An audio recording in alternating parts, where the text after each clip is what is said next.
ఈనాటి ముఖ్య అతిథులు కేంద్ర ఆర్థిక శాఖ కార్యదర్శి శ్రీ ఆర్ఆర్బి శాస్త్రి గారు మిస్టర్ శ్రీనివాస్ ని బుకేతో అభినందిస్తారు. Sir please. Srinivas extraordinary, congratulations, keep it up. ఆయనే మా హస్బెండ్. ఆ శ్రీనివాస్ గారి మా ఆయన. రియలీ బాగుంది. మన ఇద్దరం క్లాస్మేట్స్. మన హస్బెండ్స్ ఇద్దరు బిజినెస్ మేట్స్. మీ ఆయన పర్ఫార్మెన్స్ అద్భుతంగా ఉంది. మా ఆయనే నాకు చెప్పలేదు ఇంత మంచి ప్రోగ్రామ్ ఉందని. ఉండు, ఆయన సంగతి చెప్తా. ఏం చేస్తావు? సరే, రేపు ఆదివారం మీ హస్బెండ్ ని తీసుకుని మా ఇంటికి డిన్నర్ కి అప్పుడు మన ఇద్దరం క్లాస్మేట్స్ అని మనం ఈ ప్రోగ్రామ్ చూసామని ఆయనకి చెప్పి సర్ప్రైజ్ చేస్తాను. Wow, wonderful, good idea. సరే అయితే బాయ్. బాయ్. ఫంక్షన్ బాగా జరిగిందండి. మీరు చక్కగా మాట్లాడారు. శ్రీనివాస్ గారి రూపాయి దండకం సూపర్. అందరూ చాలా బాగా ఎంజాయ్ చేశాం. వాడు ఇటువంటి ఫంక్షన్స్ కి కస్టమర్స్ కి కబుర్లు చెప్పి పడేయడానికి పనికొస్తాడు. అందుకే ఉద్యోగంలో పెట్టుకున్నాను. ఉద్యోగంలో పెట్టుకోవడం ఏంటి? ఆయన మీ పార్ట్నర్ కదా? వాట్? వాడు నా పార్ట్నరా? అవును. నీకెవరు చెప్పారు? వాళ్ళ ఆవిడ నా ఫ్రెండ్ అండి, తనే చెప్పింది.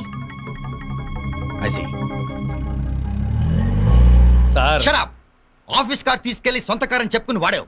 ఇచ్చిన ఉద్యోగం అడ్డం పెట్టుకుని అప్పులు చేశావు. ఆ సేట్ ఎవడో వచ్చి ఆఫీస్ లో గొడవ చేసేలేడు. పైగా నా పార్ట్నర్ అని చెప్పుకుంటున్నావు. సిగ్గు లేకుండా నిలబడ్డామే. నీకు రావాల్సిన డబ్బులు తీసుకుపో. పో. సార్, ఇంకొక ఛాన్స్. Get out.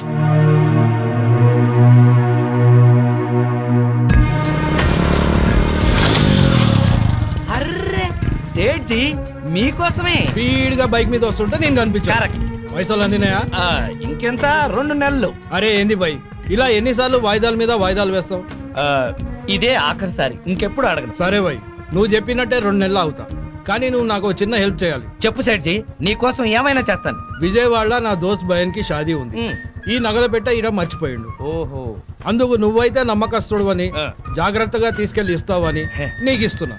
తీసుకెళ్లి విజయవాడలో ఇయ్యాలి. ఎక్కడ? అడ్రస్ ఇస్తా. ఈ అడ్రస్ లో ఇయ్యాలి.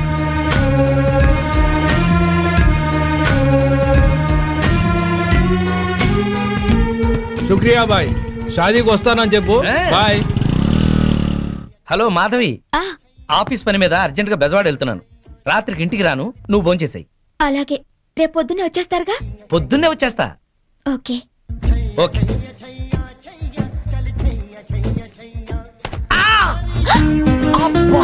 అయ్యో సారీ అండి. చల్లగా పిడుగు పడ్డట్టుంది. సారీ సారీ, ఉండండి ఊతాను. ఏంటి ఊదేది? నువ్వు పడేసిన నలక బాటిల్. సారీ అండి, పైన బ్యాగ్ పెడుతున్నాను, బాటిల్ జారీ. వద్దు, ఎక్స్ప్లెనేషన్ వద్దు. నా రెటీనాకి ఏదైనా కావాలి, అప్పుడు చెప్తా మీ సంగతి. ఏం కాదండి, డోంట్ వరీ. మీరు ఎప్పుడైనా నేత్రదానం చేశారా? లేదండి. నా కంటికి ఏదైనా అవ్వాలి, మీ 2 కళ్ళలో ఒకటి దానం చేయాల్సి వస్తుంది. మీ కన్నుకి నా కన్ను హామీ, ఏం భయం లేదు. అయితే సరే. హే సీను. ఎవరు? నువ్వా? ప్రియా, నువ్వా? ఏంటి అల్లరి? చిన్నప్పటి నుంచి నువ్వు మారలేదా? అమ్మా తల్లి, 15 ఏళ్ల తర్వాత నిన్ను చూసి పోయిన కన్ను తిరిగి వచ్చినట్టయింది. పొరపాటున ఎవడో మెంటల్ గార్డ్ మీద బాటిల్ పడేశానని భయపడ్డాను.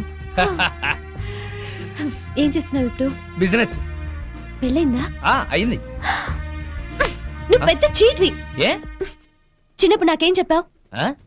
అదే, మనము అమ్మ నాన్న ఆట ఆడుకునేటప్పుడు పెద్దయ్యాక నన్నే పెళ్లి చేసుకుంటానని చెప్పేవాడు కదా నువ్వు. అవన్నీ నీకు బానే గుర్తున్నాయి. అంటే మన స్వీట్ మెమరీస్ అన్ని మర్చిపోయావు అన్నమాట. అసలు నువ్వేం బాయ్ ఫ్రెండ్ విరా బాబు. సరేలే గాని, నువ్వేం చేస్తున్నావు? ఎంబీఏ పూర్తయింది, ఇక్కడే జాబ్ చేస్తున్నాను. అమ్మని ఊరి నుంచి తీసుకురావడానికని వెళ్తున్నాను. ఓ, నువ్వు రాగానే తప్పకుండా మా ఇంటికి రావాలే. ఇది మా ఇంటి అడ్రస్. ఓకే.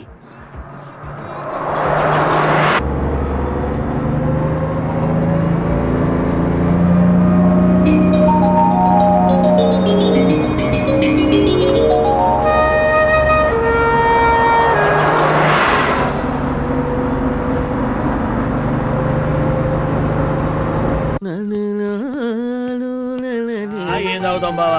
ఎప్పుడు అదే మెక్డవరు, అదే అరిస్టోక్రాటు, అదే జానీవాకరు, అదే బ్లాక్ లేబుల్. ఈ మందు కంపెనీ వాళ్ళలో క్రియేటివిటీ పోయింది బావా. ఏదన్నా కొత్త టేస్ట్ కొనుక్కోవాలి. డెటాల్ ట్రై చేయరాదు? అయ్యా నమస్కారం, పెద్దలు ఇద్దరు ఇక్కడే ఉన్నారు. ఏ పారాశాస్త్రి గారు వచ్చారు? ఎంక్వైరీ, మీ కాలనీలో శ్రీనివాస్ అనే కుర్రాడు ఉన్నాడటగా. ఈ శ్రీనివాస మాకు బాగా తెలుసు. ఇతనికి సంబంధం చూశాను. పెళ్లి కూతురు తండ్రి చండశాసనుడు.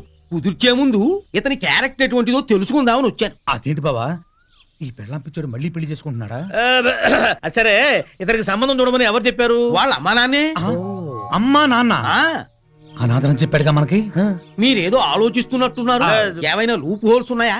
నేను పెళ్లి కూతురు తరఫున సంబంధం చూస్తే నా కూతురికి చూసినట్టే.